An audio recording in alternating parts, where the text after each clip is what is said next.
Hello! Last video చూసారు కదా! మేమైతే మా అన్నయ్య, వదిన వీళ్ళందరం కలిపి ఫ్యామిలీ అంతా బీచ్‌లో ఎంజాయ్ చేసిన తర్వాత ఎగ్జిబిషన్‌కొచ్చాం కదా! లోపల నేను రూ. 100 టికెట్ తీసుకుంటే, ఇక్కడ లోపల ఉన్న సెట్స్‌కైతే మనం సెపరేట్ అమౌంట్ ఏం తీసుకోక్కర్లేదు. డైరెక్ట్‌గా ఆ అమౌంట్ ఆ టికెట్‌తోనే వెళ్ళిపోవచ్చమాట.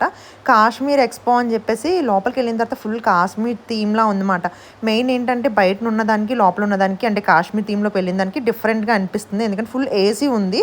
దాంతోని యాపిల్ ట్రీ గాని, అక్కడున్న కొంచెం కొండల్లాగా నెక్స్ట్ వాటర్ ఫాల్స్ అక్కడున్న పెయింటింగ్స్ అవన్నీను కొంచెం కాశ్మీర్‌లో ఉండేటట్టు అనిపించాయన్నమాట.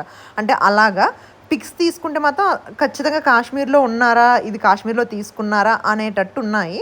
మీరు వెళ్ళి ఉండుంటే నాకు కామెంట్ సెక్షన్‌లో కామెంట్ చేయండి. ఇక్కడైతే ఎన్ని రీల్స్, ఎన్ని ఫోటోస్ ఈ అట్లో అయితే చాలామంది తీసుకున్నారు. నేను ఆ పైకి కూడా ఎక్కలేదు. నా ఫేస్ కూడా ఫుల్ ఎక్స్‌ప్రెషన్స్ అన్నీ మారిపోయాయి. ఎందుకంటే నేను మా హస్బెండ్‌తో వచ్చుంటే బావున్ను అని అన్ని చిన్న ఫీలింగ్స్ ఫేస్‌లో అయితే హ్యాపీనెస్ కనిపించట్లేదు అసలు. చాలా డల్‌గా అనిపించింది.